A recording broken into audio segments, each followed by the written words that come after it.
Mr. President, you're world famous as the author of quite a number of short statements in recent months. What made you choose this style in international politics, and do you find it effective? I never, there was not an ambition. I never desired to be an international figure. I just have wanted to be just a mayor here, but fate somehow changed the course of my life. Now, foreign policy.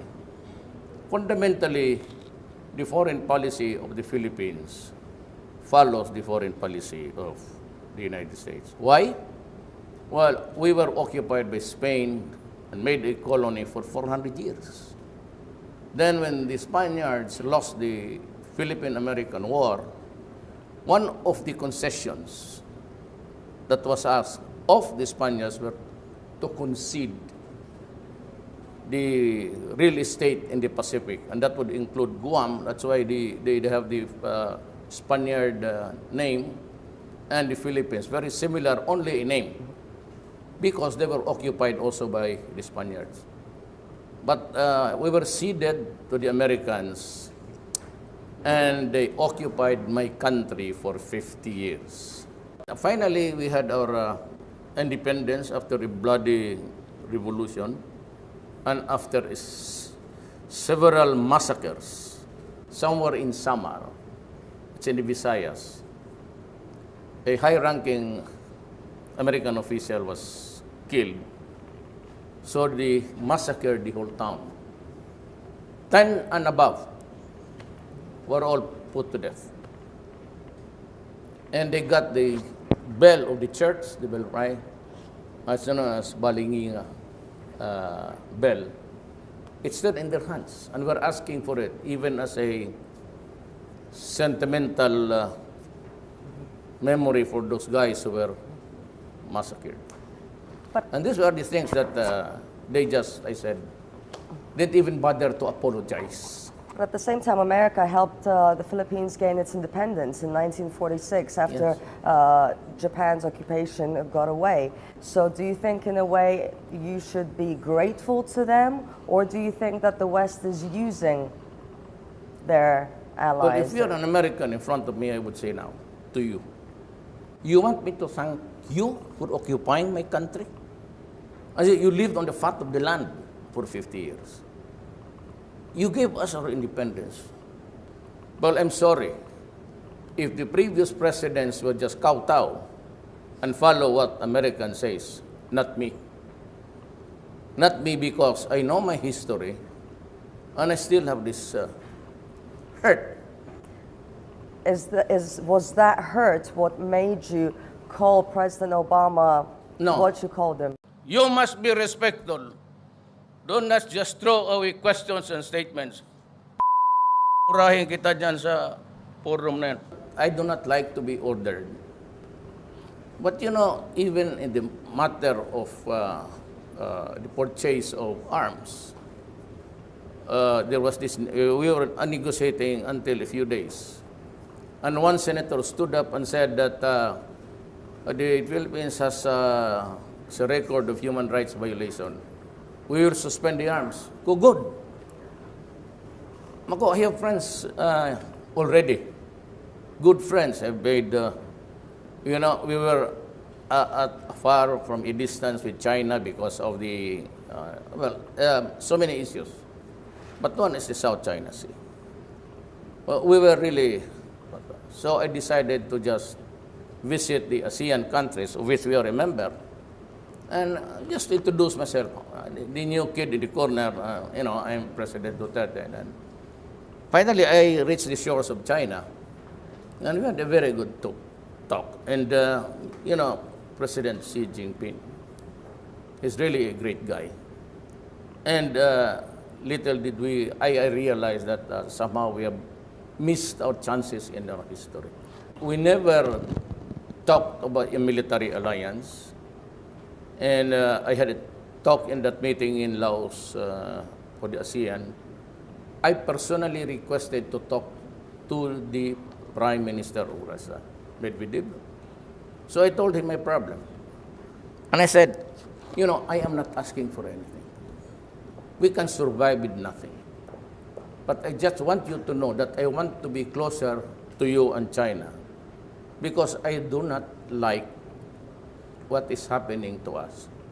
You know, every time, and even before, every time the United States criticizes us or reprimands us, they'd always connect it with a connective sentence that if you do not do this, if you do not do that, or if you do this and we do not like it, we will cut the assistance. Every time, several past presidents. Do you know that America is not a signatory of the International Criminal Court? And here is a guy threatening me with prosecution. Excuse me. You must be crazy, you know. Then you say extrajudicial killing. What is that word? That is a word of the criminal justice system being adopted by the Human Rights Commission. So, if you're not a member, what's your business in mentioning those words? You cannot even define the term for us because you are not a member, and here you are threatening me. And I said, go ahead. It is never a crime to protect a race. It's a self-preservation thing. And you trivialize it with the prosecution and mentioning about the cutting of the assistance that we get. So clearly you're leaning closer to an alliance Yes. more towards China and Russia rather than the US. As of now, I said we didn't have the opportunity to meet again. Even in Peru, we were there. I don't know who was avoiding who, but I just had my time there waiting for the conference to begin. But I made friends. And, you know, I have noticed that, but I might offend him, but tell him no. I have noticed that President Putin, he seldom smiles. He doesn't smile too much. You know, but when we were together, and during the last day where he saw me, he went out of his way to shake hands with me. I said, "Mr. President, oh, yeah, fine." I don't know that we were seated. So when I went to my place, I found out that on my right side was the president of New Papua Guinea, and on my left side was the president. So I greeted him again, President Putin. Oh, and there you are. So we shook hands again. And when the conference ended, as we stood up, I said, I have to go ahead, Mr. President. Then somebody was, I think it was my Prime Minister Tuduk, and he tapped me on the shoulder. So I had to talk to, and he was also talking to some other leaders. But again, when I was ready to go out, I just said to him, Mr. President, I'll go ahead. And then he smiled again and shook my hands. He said, I will wait for you in Korea, in Russia. Yes, of course, but not now because I cannot stand cold. Sabi niya, in all of our talks, I never said that I want this, I want that.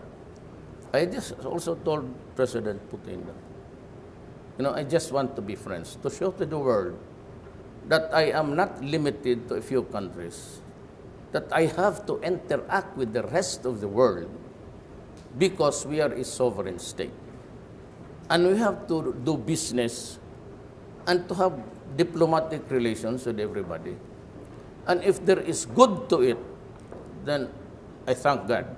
Well, since you mentioned business and cooperation, can I just find out what the status on the defense cooperation agreement is between the Philippines and Russia right now?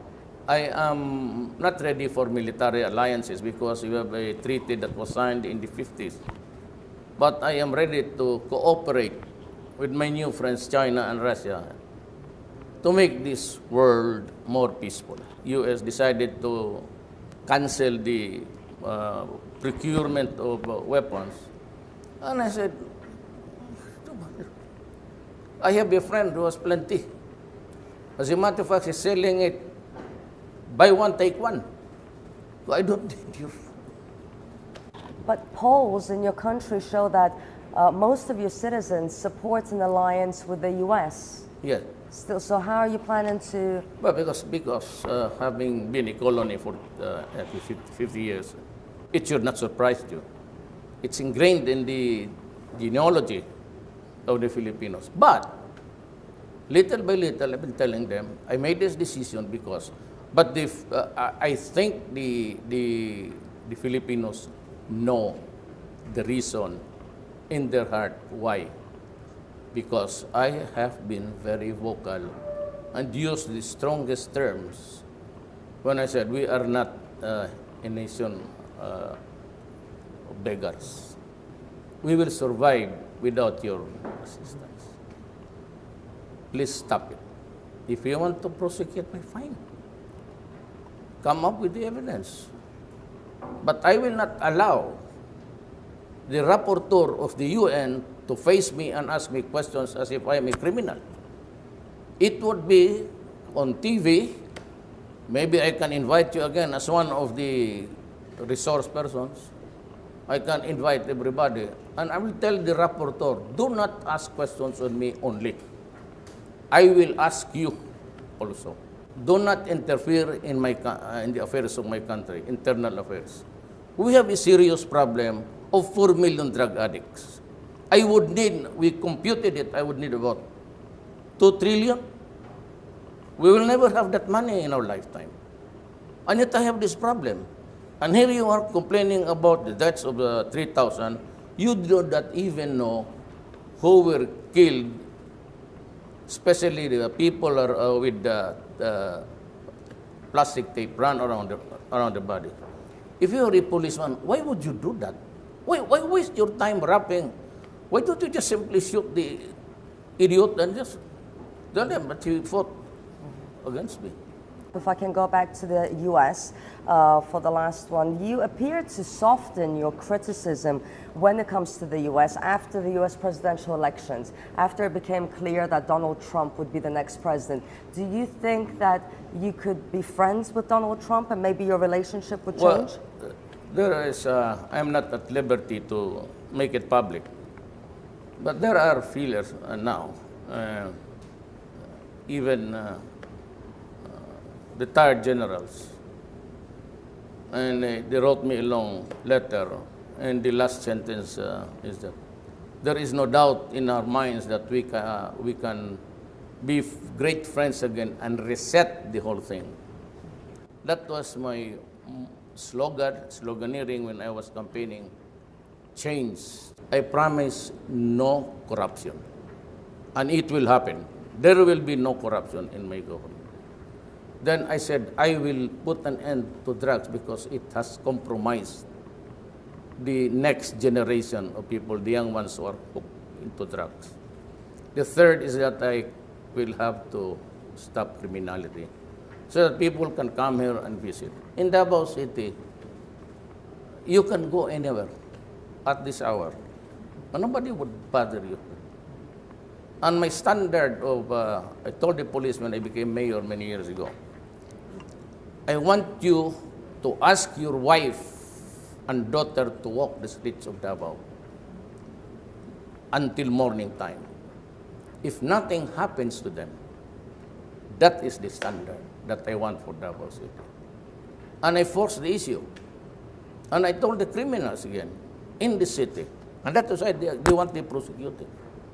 You criminals, drug addict, get out of my city. Do not destroy my country because I will kill you. And to the other guys, I said, do not, destroy because drugs was already flooding. But I kept my high profile against drugs. And the first to grow exponentially in the years in between was Davao City. We had a domestic, local. At one time, we hit it at something like 9, which is really very, very high. That is why you have a city that is clean, no criminals, drugs, if at all, because really the boundaries are porous.